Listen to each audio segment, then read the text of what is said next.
Tracy Walder joins us now in Dallas. She's a former CIA officer and FBI special agent. Great to have you with us. And I guess there are so many questions we just don't have answers to yet. But help us understand this. The flow of information can be challenging considering it's happened across the border. But how does the FBI go about trying to assist authorities in Mexico in getting these Americans back?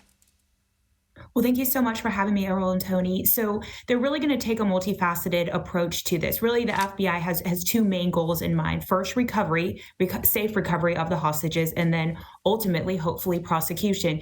But really, the first thing that they're going to do is there's a new center that was set up in 2015. It's the Hostage Recovery Fusion Cell. And that's going to be DOD, State Department, FBI, and any other U.S. government entities that have foreign relationships that will help them in working through this. Secondly, the FBI is going to also deploy their critical incident response group, and that's special hostage negotiators that are very much trained to go in there and deal with this. And also, they're going to be liaising with their legal attaches in Mexico City. So, Tracy, the U.S. State Department has what they call a level 4 travel advisory for this area. It is a do not go, do not travel advisory. Can you help us understand why this area of Mexico, which is just over the border from Brownsville, is so dangerous for Americans right now?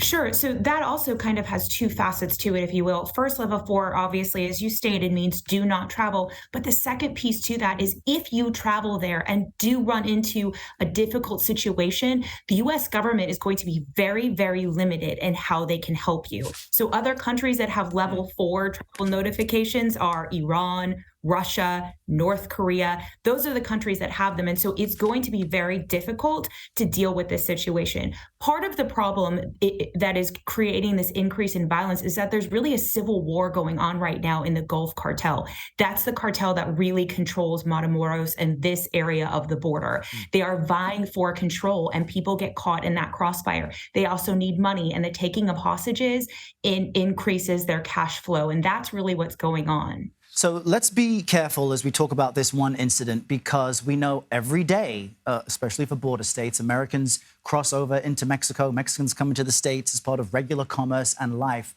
But considering this has happened now and we have this advisory, what precautions should Americans take if they have a trip across the border anytime soon? I think that that's an excellent question. It's such a hard question because the reality is when we stop that flow of traffic from the U.S. to Mexico and vice versa, we're really hurting the inhabitants of Mexico and their ability to make money, their ability to work, and their ability to have jobs. But I think at this point in time, particularly in that area, when you know you have a known civil war going on in that state, in that cartel, I personally would avoid all travel to that area. In my opinion, that's the safest thing to do. And we have to also remember another interesting piece of information is that former head of the Gulf cartel, he's set to get released. He's in prison in Indiana, and he's set to get released actually next year. So I assume that violence there is just going to increase. All right, good to get your perspective on all this. Tracy Walder, thank you.